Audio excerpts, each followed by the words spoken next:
Hello there, and welcome to the Pint-Sized Healing Podcast. My name is Max Thompson. Let's get started. So today I wanted to talk a little bit about not letting your past define you. I think once we get out of an abusive situation, sometimes it's really hard to remember or know who we are outside of that experience. But I think if we let that sort of traumatic past define us too much, then there's a really big risk of us getting stuck in that kind of bitterness and in the victim mode of it all. And I think that finding and reconnecting with your identity and who you are as a person is really important for us to kind of move forward. And I tend to say, use that experience as a foundation rather than an anchor. In other words, like, use it to build an amazing life rather than allowing that to keep you in place and even drag you back or down. And so one of the things that I have found very important when it came to figuring out who I really was, because, of course, growing up with emotional abuse in my family, there isn't really a who I was before the abuse, because I wasn't before the abuse, right? So it can be quite tricky to sort of figure out, so what is it that makes me me? And fortunately, because I'm an online entrepreneur, and so I did a fair few kind of more business related courses as well.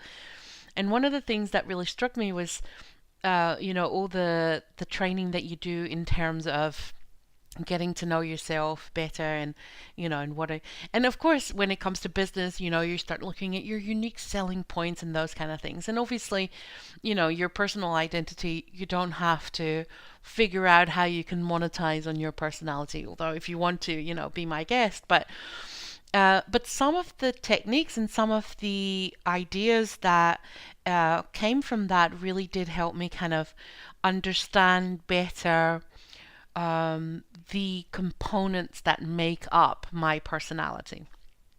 And so I wanted to just share two things with you that I think could be really good sort of journaling exercises, and that can kind of help you to not let the past define you, but really look at, okay, so who is it that I am, and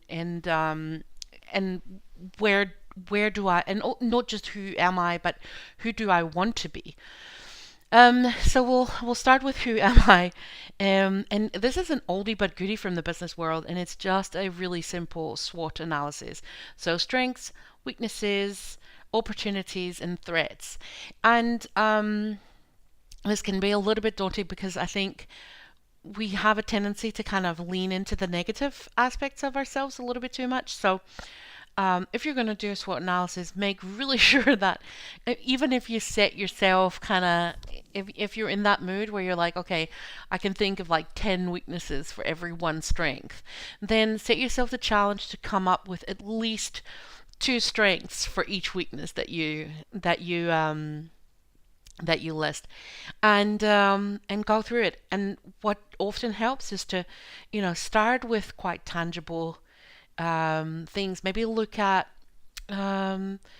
your work history or your educational history, or your like challenges that you've overcome, and and say, like, okay, do you know what, one of my strengths is that I'm very um, I'm very committed to projects and things, right? So I have the ability to really stick it out even when things are a little bit difficult.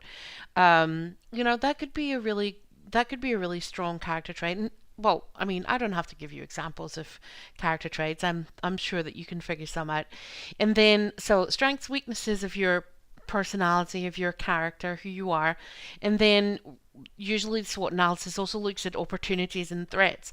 But what you could also look at, like, okay, so I mean, that's a very businessy type concept. So maybe you can, rather than look at it from, okay, what are my business opportunities and threats, maybe look at it more as, okay, so from those personality traits, like those strengths and weaknesses, what are the things that I'm going to naturally excel at within my life, and what are maybe my you know threats in terms of you know where do I need to mind myself? Where are the pitfalls that I could step into? Like, because if you, for example, that same example, if you are very committed to things and very loyal to things and you really want to stick it out, that could also translate to you stay in situations that are bad for you way too long because of that sense of loyalty, right? So that could be a pitfall that you could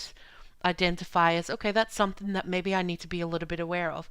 And by doing like, I don't want to really call it an analysis, but by doing this kind of thought exercise, you can start to kind of see who you are and where you're at, and how you interact with the world.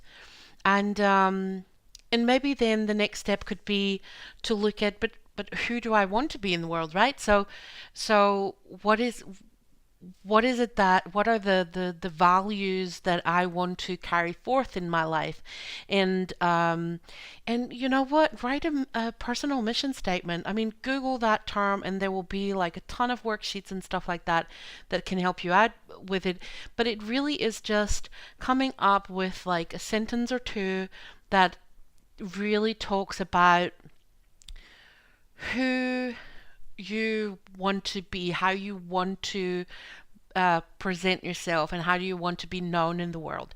And a really good place to start with that is to list some of your core values, right?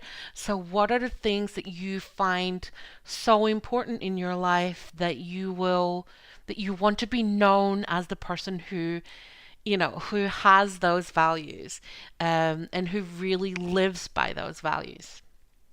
And it's a really interesting exercise because it will really give you some insight into who you are. And I love those kind of really practical, they're not necessarily writing exercises, but they are definitely part of my kind of journaling routine, to kind of try those kind of thought experiments from time to time, to figure out like, who am I? Where am I at? Where am I on my healing journey? How far have I come?